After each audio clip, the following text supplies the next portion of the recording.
Halo guys, ketemu lagi di vlog aku. Kali ini jalan-jalan di kota Jogja. Ini adalah salah satu destinasi wisata, Lapatur Merapi. Oke, yang belum subscribe silahkan subscribe, karena subscribe itu gratis. Oke, cekidot videonya. Untuk retribusi ya Pak? Oh ya, siap. Mungkin sekitar 20-15. Tolong.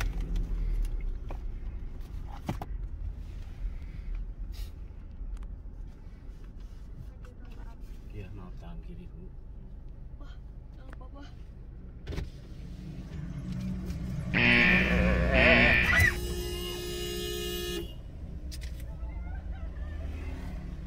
Hampir saja. Astagfirullah. Di Gangsal. Aduh, jantungan mobil baru masalahnya. Masih dibungkus kayak gini loh. Masya Allah.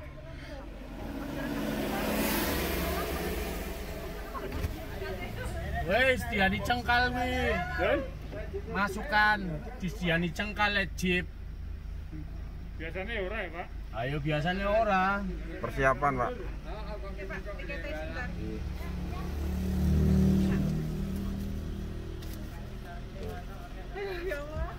Meh yo, mobilnya sih bungkusan nih.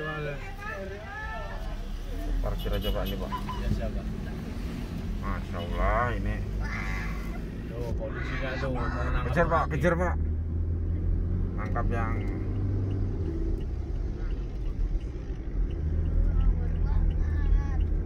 hampir ya Pak. Iya. Itu paling sentimeter. Polisi mau nangkap rapi. Cus, kita udah. Oke, Merapi Jeep Land Cruiser. Oh. Land Cruiser semua. Oke, ya silahkan dipilih yang kuning nih. Oh. Oke.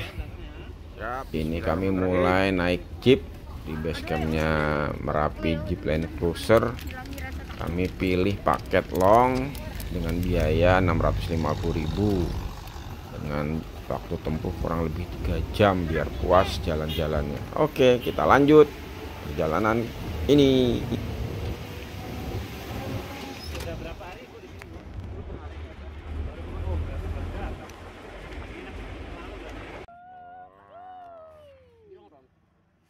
Saya mau video.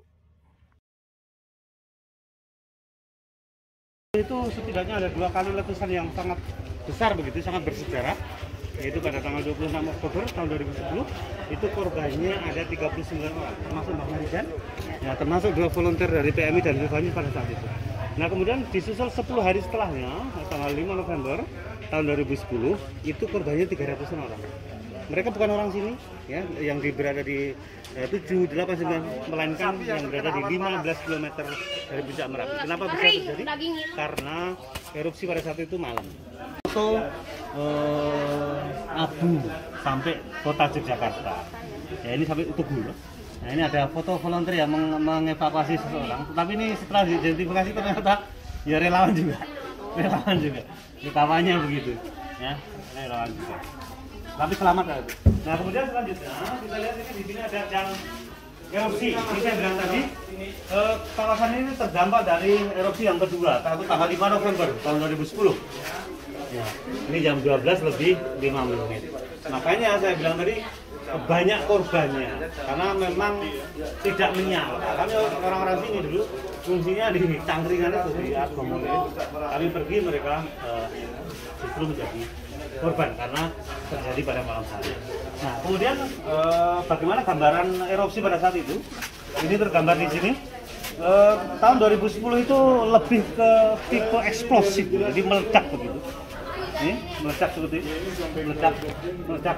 Ada juga tipe evosif, dia meleleh ya ada. Tapi lebih yang mendominasi adalah tipe yang eksplosif yang meledak. Ini kalau orang bilang pedes gembel begitu. Ya, khusus gembel kan karena kayak kambing yang itu gembel. Nah kemudian begitu dasarnya erupsi pada saat itu sehingga meluluh lantahkan apapun yang dia terjangnya, ya di kanan kiri kali maupun yang di dekat Merapi tentu terkena imbas daripada material vulkanik ya. Kalau di sini terkena awan panas saja, ya, tapi yang di dekat-dekat sungai Gendol itu kena lahar. Apa ini? Kalkulator golak-golek. Kalkulatornya ini masih bisa dihitung. Nah, kemudian kita lihat yang sangat spesial di sini ada beras yang meleleh, ya. Dan kita tahu untuk melelehkan sebuah kaca kita butuh 800 derajat Celcius. Artinya apa? Awan panas saja sudah sangat luar biasa. Ini dari mau foto, ini aja meleleh ya. Mau foto di jam situ nggak? Iya. Monggo tutup dulu. Iya. Oke, Mama.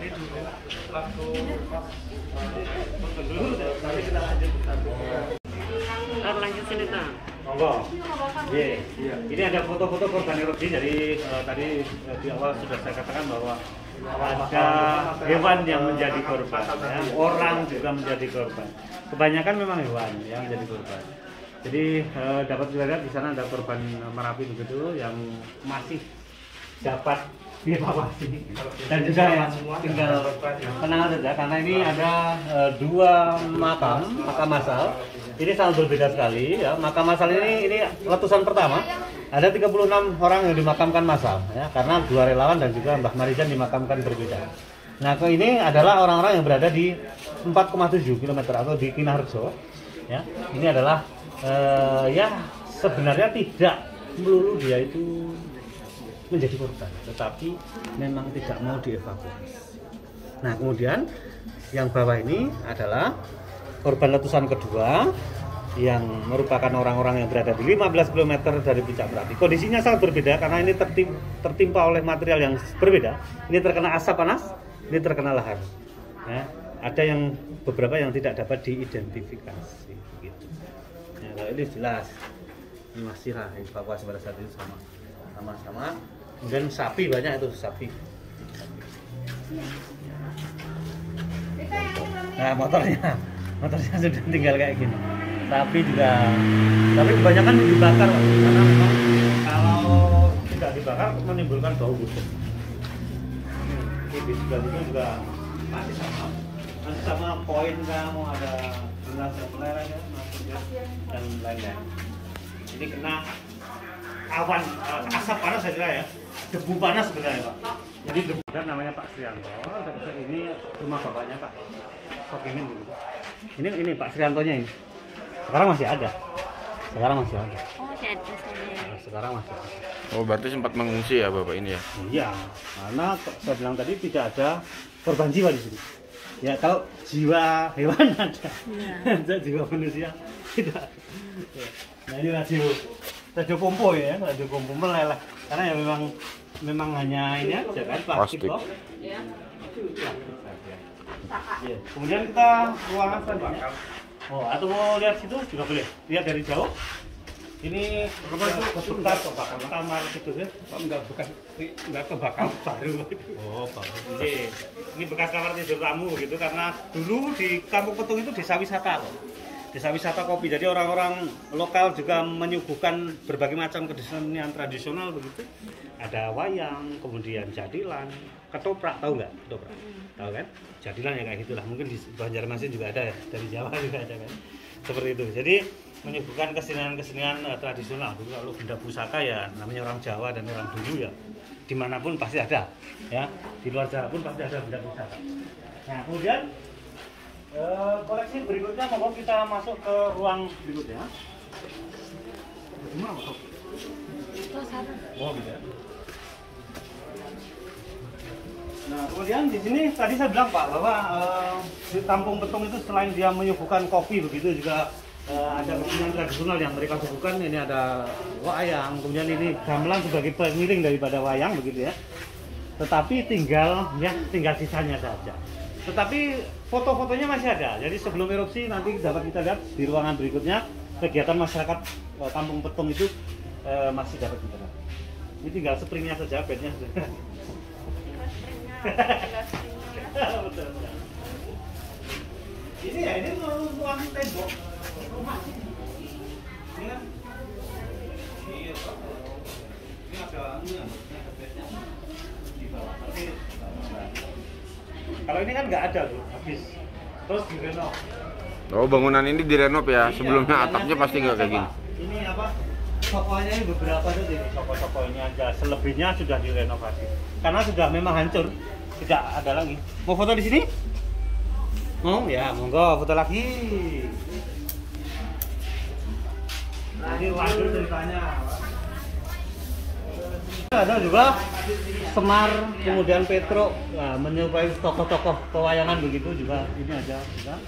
Nah, tapi satu yang menarik di sini ada batu yang menyerupai sesuatu. Kalau kita lihat seperti wajah manusia. Ya, ini namanya batu ya, kita ya. Nah, tapi tidak ada ke sana kita. Oh, nggak ada. Ini telinga, mata, hidung, mulut. Ya.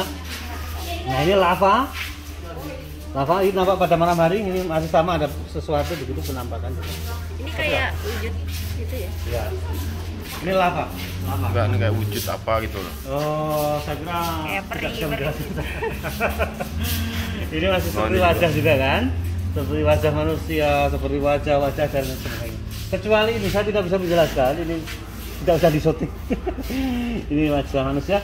Nah, kemudian setelah ada penampakan itu pas di foto saya. Kemudian tidak berhenti sampai situ saja. Jadi erupsi pada tahun 2010 tidak berhenti pada tanggal 5 November saja.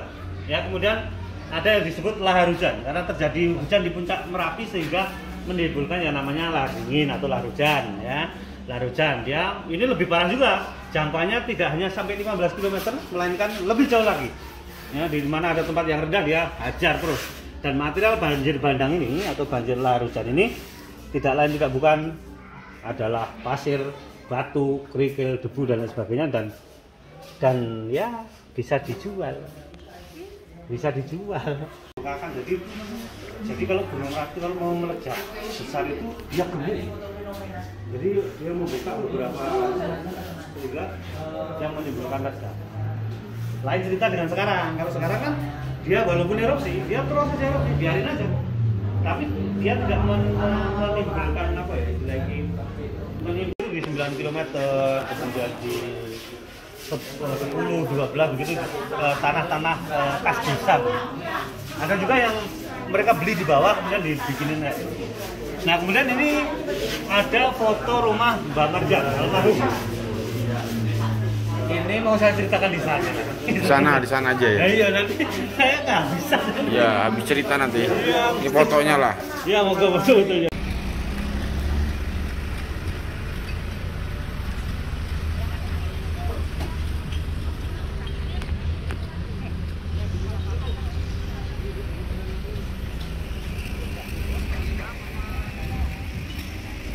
Oke.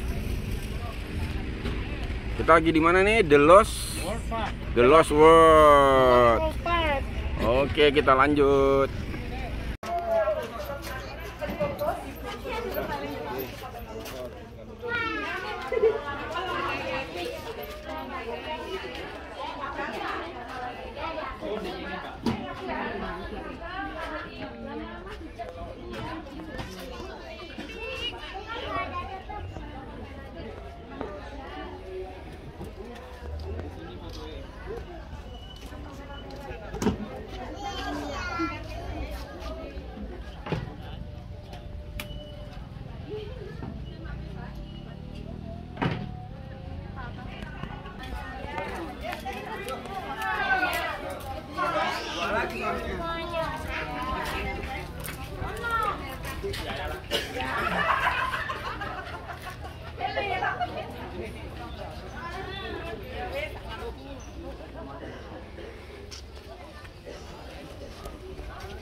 Galakan aja. Kalau jatuh ke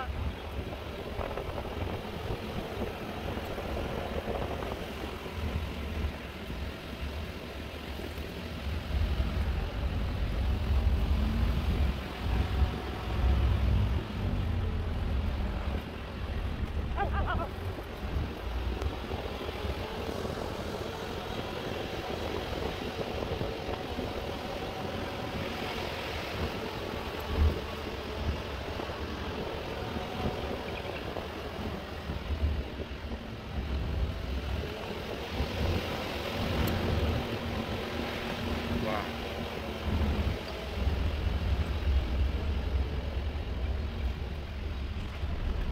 Wih, semakin dekat ya? Ya. 1,5 kilo. 4,7.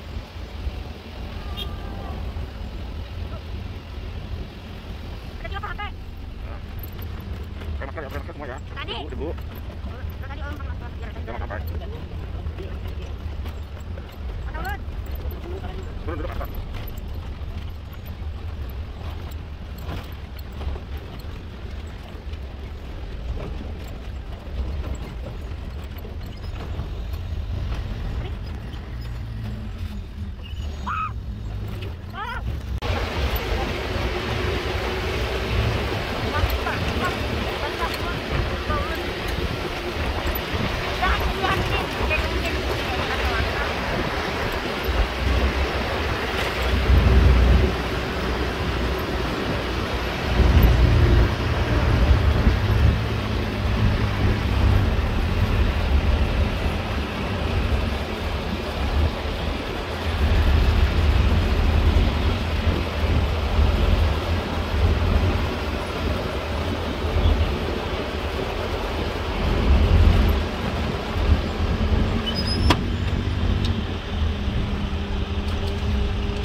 ya.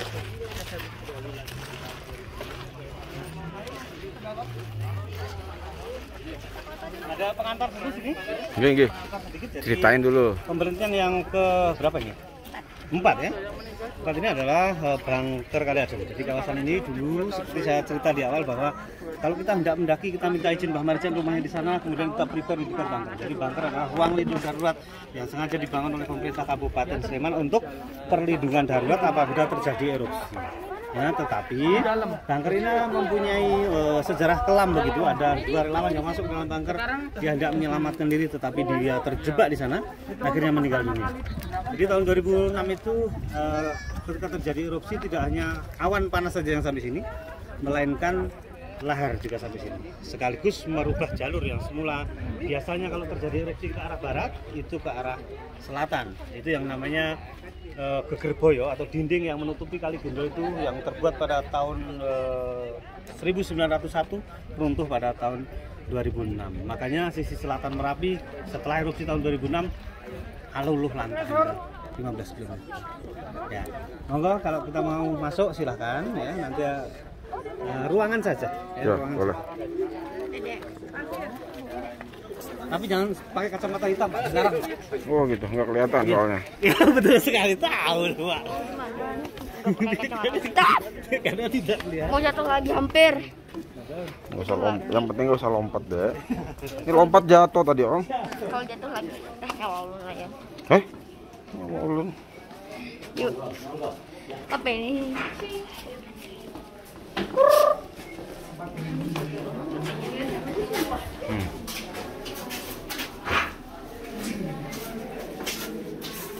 Ya. Intinya kan dibangun ini kan dulu yang di atas ya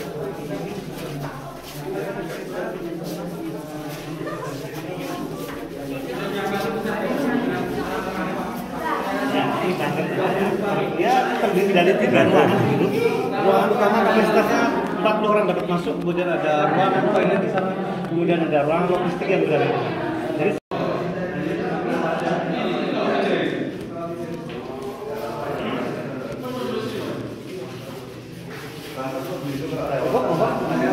Oke. ini ruangannya tadi ya. Ini adalah ruangan mereka begitu satu meninggal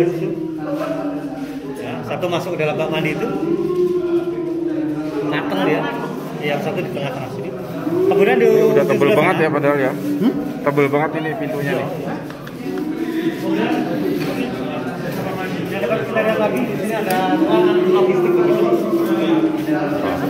Mungkin dia dua relawan itu sangat yakin dia masuk ke dalam bunker akan selamat begitu ya.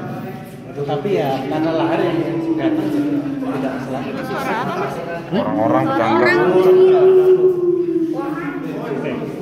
Yuk kita keluar saja.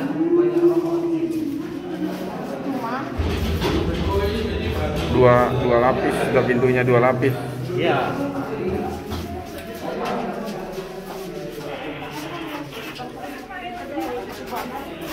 Nah ini bunker buat tahun 2001, selesai tahun 2005, pertama dan terakhir kalinya dipakai tahun 2005.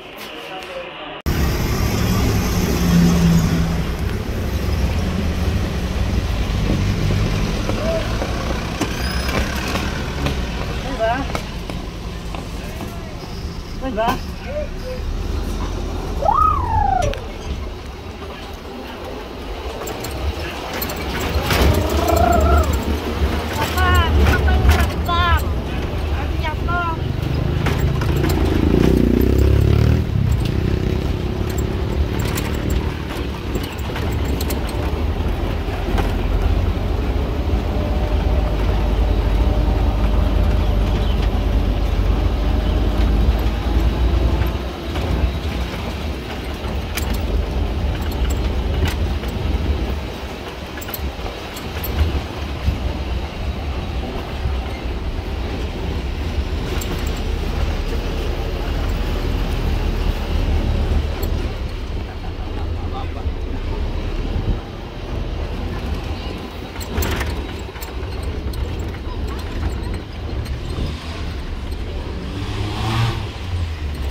Ya, monggo kita kesini dulu, Ibu.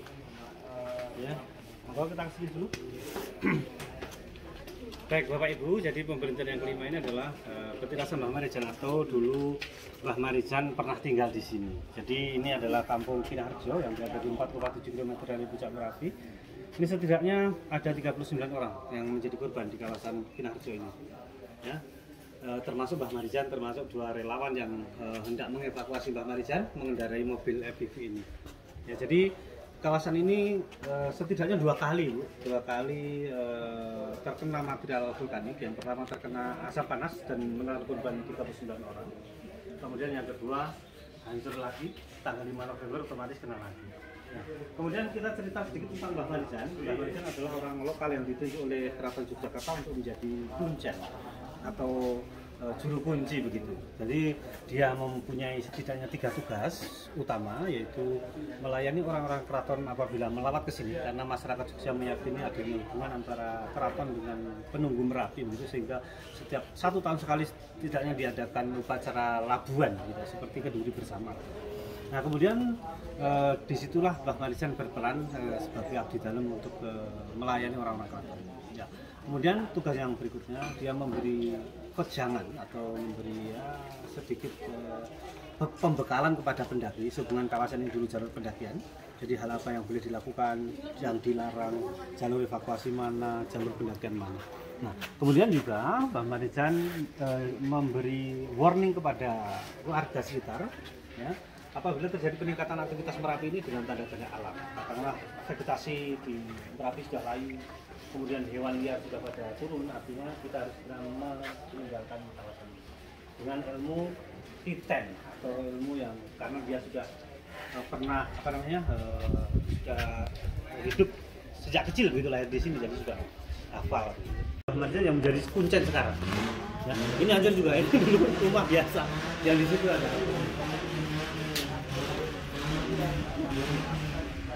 Posisi meninggal Mbah Marijan di Mbah Marijan di situ ditemukan. Tetapi sebelum ke sana kita lihat di situ ada sedikit artikel yang menggambarkan situasi pada saat itu lebih kurang seperti itu ya. Ada juga foto Mbah Marijan, 2 volunteer yang hendak mengevakuasi Mbah Marijan, begitu Mas Wahyu sama Mas Tutur seperti itu. Tetapi mereka justru juga terjebak di situ. Dimungkinkan sedang menunggu Mbah Marijan. Ya. Kemudian ada juga ini foto selanjutnya. Foto selanjutnya ini adalah foto kawasan ini sebelum terjadi dan sesudah terjadi erupsi. Masjid Al-Amin yang besar itu, ini dulunya seperti ini. Ya. Kemudian rumah yang kita injak tadi yang ada mobil APV-nya dulu seperti ini, rumahnya Pak Aceh begitu. Terus ini rumahnya Mbah Marijan, hancur. Ya, ini setelah terjadi erupsi yang pertama. Ini sebelumnya. Nah, kemudian kita cerita tentang juru kunci. Mbah Marijan menggantikan ayahnya sebagai kuncen. Ya, terus Mbah Marijan tiada pun digantikan oleh anak. Nah, kemudian kita lihat juga situasi yang berada di Argomul ya. Argomul adalah kawasan yang berada di 15 km dari puncak Merapi dan korbannya hingga 300-an orang seperti ini. Yang lebih kurang seperti ini. Ya, ini sudah jauh loh, Bang. Karena memang dekat dengan jalur lahar. Ya, dan evakuasinya pun dengan menggunakan kendaraan khusus begitu. Ini masih panas sekali. Nah, ada juga gambaran di mana Mbah Marijan dikebumikan begitu. Ini adalah kuburan yang berada di Serunen, ya Serunen. Ini sudah jauh dari Merapi. Ini 7 km dari Merapi. Pun kena erupsi lagi. Kuburannya kena erupsi juga ini. Sudah dikubur kena erupsi. Nah, ini ada upacara-upacara begitu, ada selamatan begitu. Ini sebelum direnovasi kawasan ini. Ya, ini petilah rumah Mbah Marijan begitu. Sebelum direnovasi. Nah, kemudian kita lihat foto selanjutnya. Di sini ada petilasan berarti ini ya. Nah, petilasan. Dulu rumahnya sebelum direnovasi kan rata ini. Rata, kemudian dibuatkan pendopo begitu, sehingga memudahkan kita untuk ya sekedar berfoto atau berdoa begitu. Makamnya sendiri bukan di sini berarti kan? Bukan.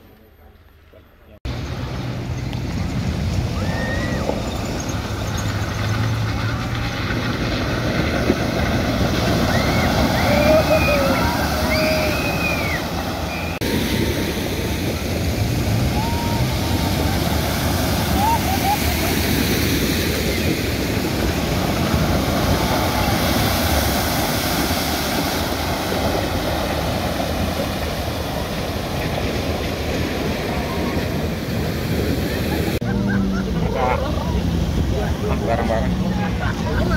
Oh ya. Bentar. Ini lagi ngerekam yang lain, ngerekam orang. Salaknya ada situ. Ngeri banget. Tak bisa.